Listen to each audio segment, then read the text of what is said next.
So I wanted to do a video today about the Ten of Wands, and in particular, I wanted to look at card pairings with the Ten of Wands.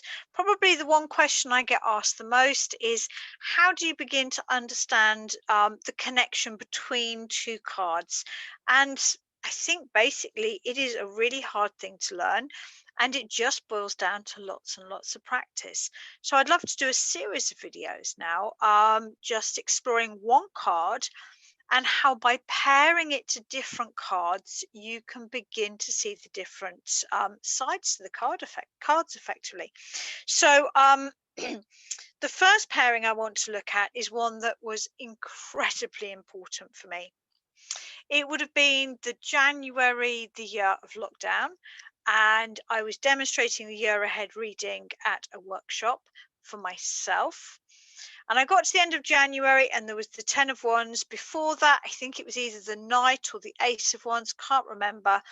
And the card afterwards was the Four of Swords. And I looked at it and I looked at all those heavy wand cards, and I was worried about anger and aggression. This was the point where my husband was being very aggressive, very violent.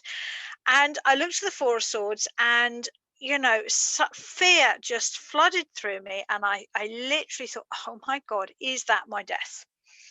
Um, it wasn't an accurate reading, it was a fear-based reading. So I opened it out to the group and I said, I was really honest, and I said, do you know what? Fear is really clouding me.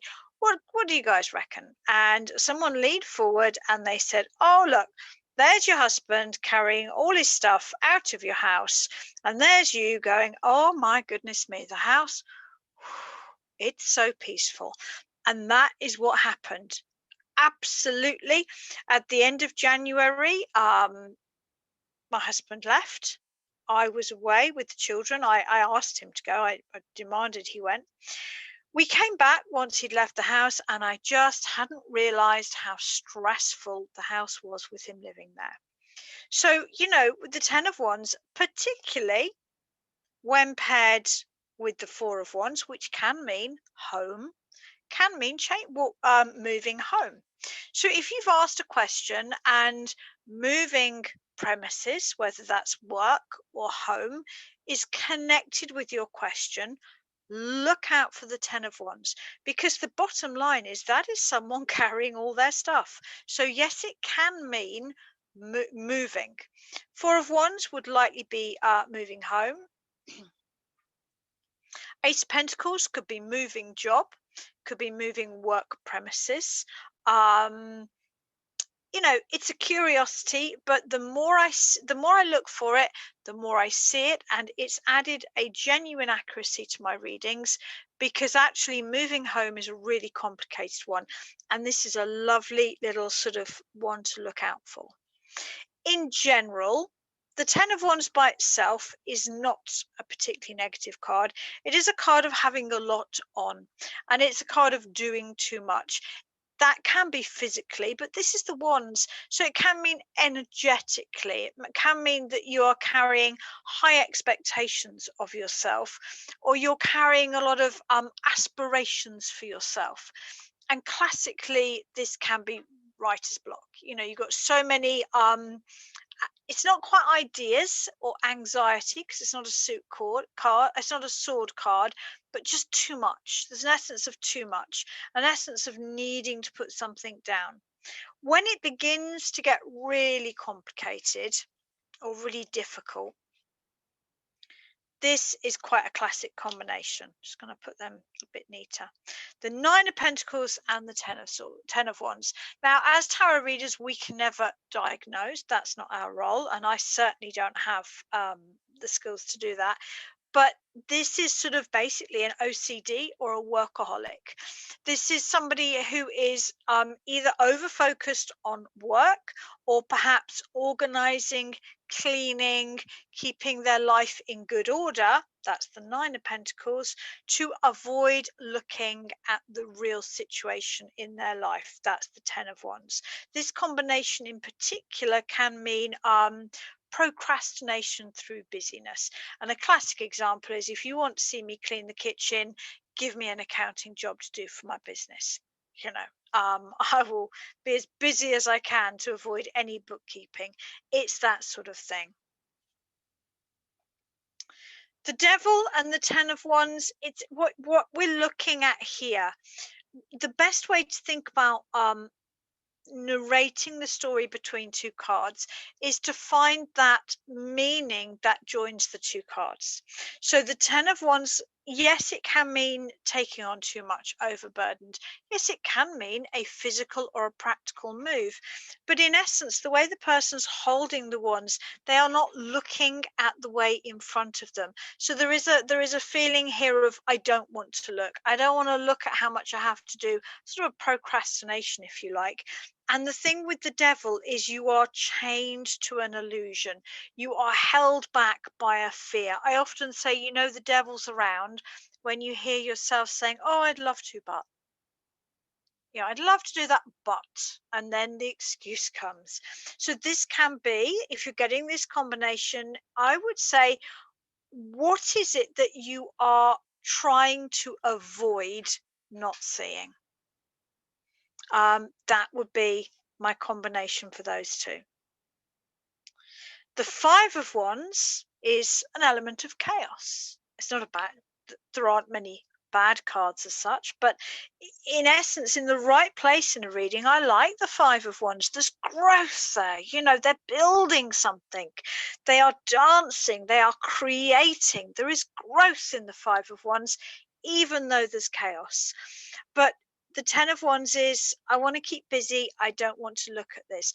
This combination, particularly if it's in a relationship, can be creating drama so as not to look at the issue. And this is very, very common in couples where actually both people in the relationship are involved in this. They are arguing over perhaps mundane details to avoid looking at the real problems in their relationship. So watch out for those two. The high priestess and the 10 of wands, what's the connection there? Is the secrecy. Yes, the high priestess is a beautiful, powerful, strong card, a card that many of us, myself included, really both love and identify with. But there is a feeling there of isolation, seclusion. I would say these two, if I was going to suggest which pairing reflect me at the moment, just scooting back, it's definitely that one, that pair. I definitely am a bit of a workaholic. I work very long hours and I do it to avoid probably looking at the more emotional side of my life right now. I am aware that I tend to do a bit of that. I expect difficulties, so I look for the dramas, and it's almost a way of not acknowledging where my life is right now on an emotional level. And I definitely do this. I'm single. I was married for 17 years. It's a long time to be married to anybody, and I probably avoid really thinking about being single or accepting being single by isolating myself a little bit. I got 4 kids at home, so to a degree much of my home life is the same. And I'm aware that I perhaps isolate myself so as not to, with the 10 of wands, really look at the next stage of my life. So if you're getting these two, it's to do with secrets, isolation. What is hidden from you? What are you hiding from yourself? What is it that you don't want to look at? I would say these two is quite a dangerous combination. This to me would be a warning. Okay. I don't see sort of predicting bad things as happening in tarot is very often a clear prediction. More often, I see it as a warning, a heads up, a be careful, a change, make a change now. And if I saw these two, I would be considering making a change. And arguably, I do get this pairing on a reasonable amount of times, because the 10 of swords, the suit of swords, represents our mind, and so the 10 of swords can represent when stress and overwhelming and overthinking is affecting us physically because of the swords in the body. And the Ten of Wands can be, yeah, I know it, but I don't really want to look at it. So, whenever you get the Ten of Wands in a reading, just really check in. Is this referring to you or your client, depending on who you're reading for, having the attitude of, I don't want to face this right now. I don't want to look at this right now. I'd love to resolve that problem, but I don't have the time. I don't have the energy. I don't have the resources. I don't have the support. Just watch out. It can be a wonderful card. It can be a card of moving on to new opportunities, can be a card of moving home, can be a card of moving into a time of greater peace. With the Ten of Wands, what you're really looking for is it a card of moving on? Is it a card of carrying too much? Or is it a card of, I really don't want to look at this right now?